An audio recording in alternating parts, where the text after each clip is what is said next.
بسم اللہ الرحمن الرحیم الحمدللہ رب العالمین۔ ناظرین کرام، آج ہم بات کریں گے اسلام اور ایمان کے حوالے سے۔ اسلام اور ایمان میں کیا فرق ہے؟ سادہ لفظوں میں آپ یوں سمجھ لیجئے کہ جب ایک مسلمان کا تقابل ہم ایک غیر مسلم سے کریں گے تو غیر مسلم کے مقابلے میں یہ مسلمان بھی ہے اور مومن بھی ہے۔ جب ہم دو مسلمانوں کا آپس کے اندر تقابل کریں گے کہ یہ دو مسلمان ہیں، ان میں ایک اچھا مسلمان ہے جو اسلام کی تمام باتوں پہ عمل کرنے والا ہے اور اسلام پہ عمل کرنے میں پیش ہے، بڑا مخلص مسلمان ہے، اور اس کے مقابلے میں ایک دوسرا مسلمان ہے جو صرف نام کا مسلمان ہے، اسلام کی بنیادی باتوں پہ اور جن چیزوں پہ اسلام نے عمل کرنے کی ترغیب دی ہے ان پہ عمل نہیں کرتا۔ تو پہلے شخص کو ہم مومن سے موصوف کریں گے، پہلے شخص کو ہم مومن کہیں گے اور دوسرے شخص کو ہم مسلمان کہیں گے۔ تو یوں مسلمان اور مومن میں فرق ہو جائے گا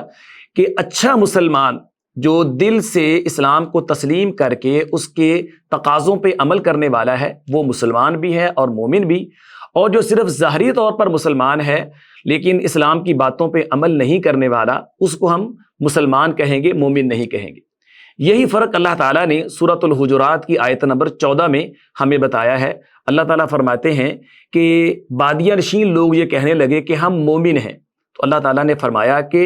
قالت الاعراب آمنا قل لم تؤمنوا ولکن قولوا اسلمنا،